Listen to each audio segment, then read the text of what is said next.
Alors, nous sommes sur le plateau du Théâtre Comédia pour le projet de la fin de cette résidence de 3 ans qui a eu lieu avec la compagnie. Et donc, les projets que nous montons là, c'est deux projets. Il y a la résidence sur une reprise d'un spectacle qui s'appelle Masterclass Nijinsky, mais qui est une reprise pour faire une pièce qui sera en direction du jeune public. Donc, il faut la repenser, pas réécrire complètement la pièce, mais en tout cas la remanier pour qu'elle soit beaucoup plus accessible et puis plus en direction de ce public-là, même si j'aime pas faire des spectacles en direction d'une catégorie de public. Et l'autre projet, c'est le Sacre du Printemps ou le Cri de l'Indépendance, qui est une pièce qui a été créée en 2010 pour l'État de la Colombie, pour le bicentenaire de l'indépendance de la Colombie. En partenariat avec l'Opéra national de Bordeaux, le Théâtre national de Bordeaux et l'Académie des arts supérieurs de Bogota. Donc, cette création a été faite en 2011 avec une partie des danseurs colombiens et une autre partie des danseurs français. Ensuite, ils sont venus en France, on a eu une tournée assez importante. Et depuis donc 2015 ou 2016, la pièce n'a plus tourné. Et donc là, on me la redemande. Donc l'idée était de la présenter en première à Marmande. Donc on reprend la pièce ici à Marmande, sur le plateau, avec des danseurs exclusivement français.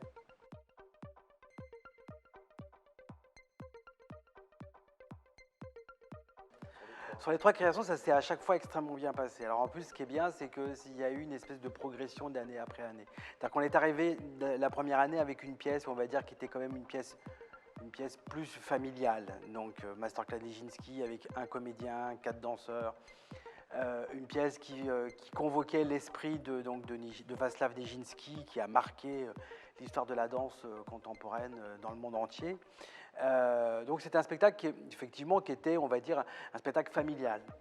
La deuxième création, Nos lendemains, une pièce beaucoup plus grave sur la tragédie donc, des réfugiés, ceux qui traversent la Méditerranée pour continuer à vivre tout simplement, hein, donc ils fuient leur pays qui est en guerre, et puis certains qui n'arrivent pas de l'autre côté du rivage. Donc cette pièce a été également très bien accueillie, mais elle a été accueillie assez gravement, c'est-à-dire que le public marmandais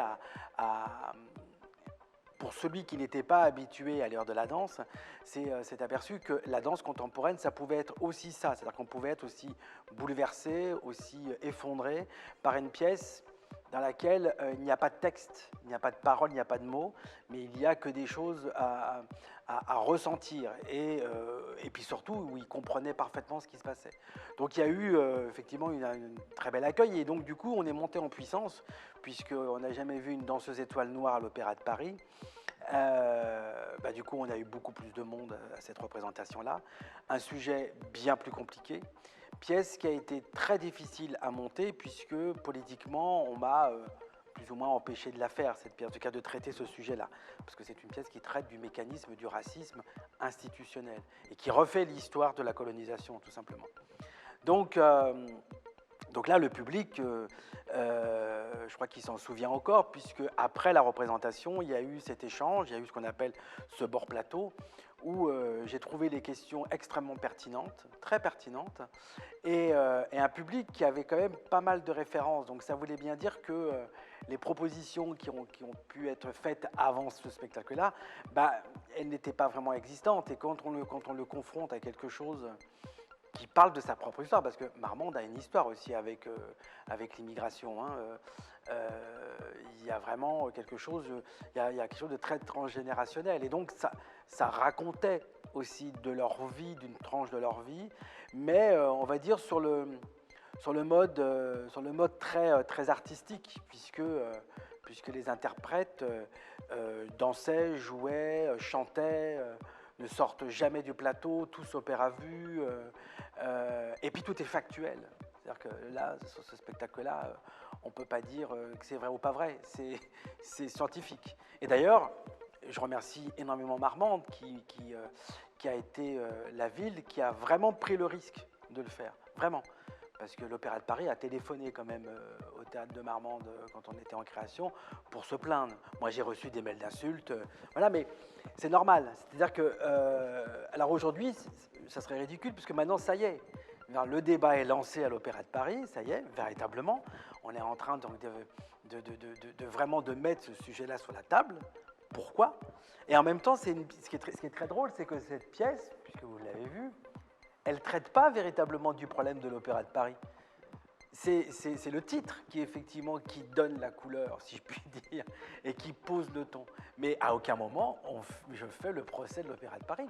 Je pose juste la question, c'est-à-dire que la question de la perception de l'autre, comment l'autre est vu par une catégorie de gens, on va dire, par une catégorie de population, comment il est vu donc de manière sauvage, de manière étranger. Qu'est-ce que ça veut dire être étranger? D'étranger, c'est étrange, donc c'est en dehors de soi, voilà.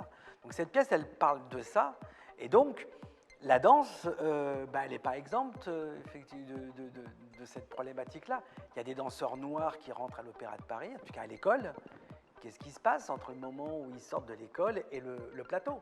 À un moment donné, ils disparaissent. Bon, je trouve ça assez intéressant qu'on puisse se poser la question, tout simplement. Donc voilà, ces trois pièces, en tout cas, pour moi, ça a été trois moments extrêmement forts et extrêmement importants dans ma carrière.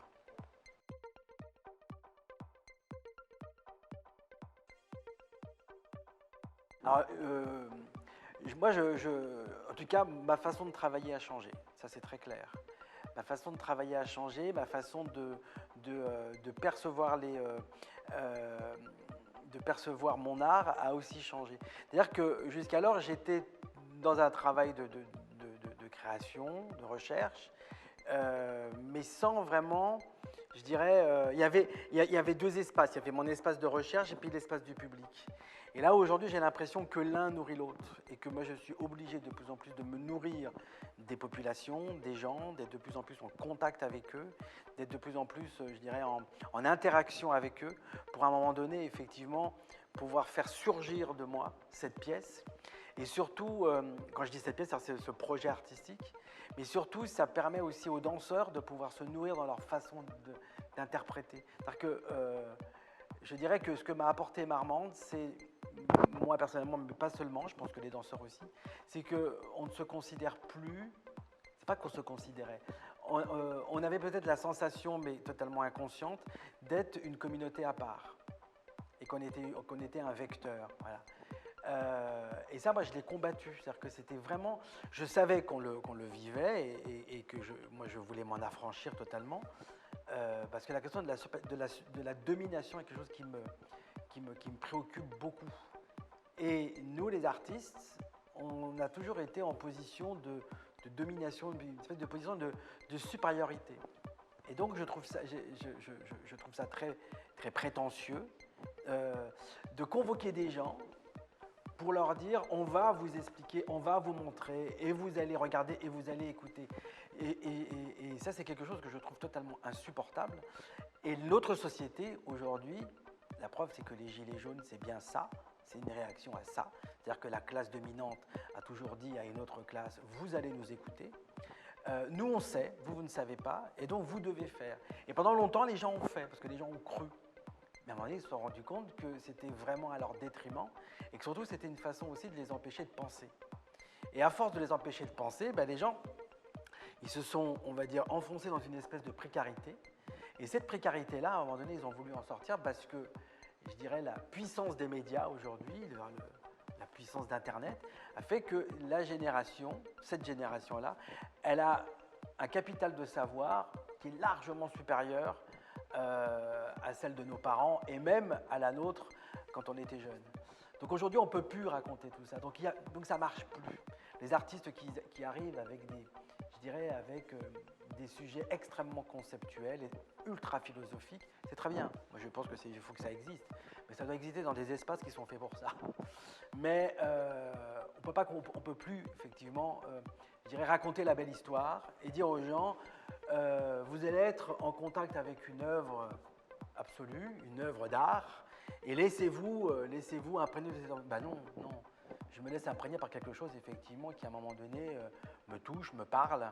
Et il faut que cette œuvre d'art avec laquelle je vais être en contact, elle identifie mon endroit de départ.